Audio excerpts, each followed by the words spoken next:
Senator Jeanne Shaheen is the ranking member of the Senate Foreign Relations Committee, making her the top Democrat involved in American foreign policy.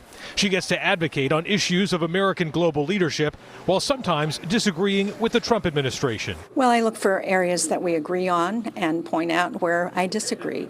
One of those areas of agreement is in Syria.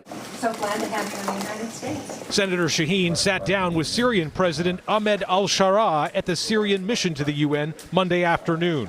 She says a top priority she shares with the Trump administration is to lay the groundwork for a peaceful future after years of conflict in Syria. The president has called for the lifting of sanctions on Syria that we put in place when the Assad regime was killing hundreds of thousands of their own people.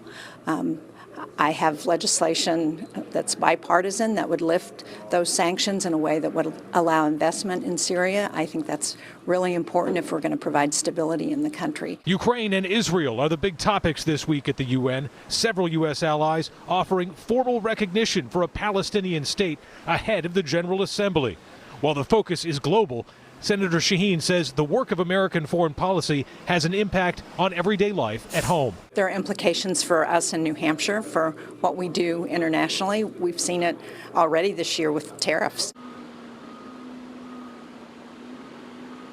And there is a lot of anticipation ahead of tomorrow. President Donald Trump is expected to address the UN General Assembly. Senator Shaheen says she's particularly eager to hear what he has to say about the Caribbean nation of Haiti. We're hearing that he might articulate a new policy there for what Senator Shaheen has described as a failed state ruled by gangs. Steve?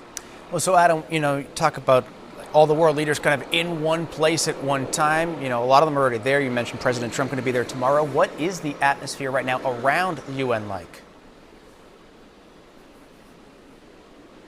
It's very unique, Steve. I might compare it to like a big sporting event. You might say Super Bowl, except people aren't really having fun here. This is pretty serious business that they're engaged in.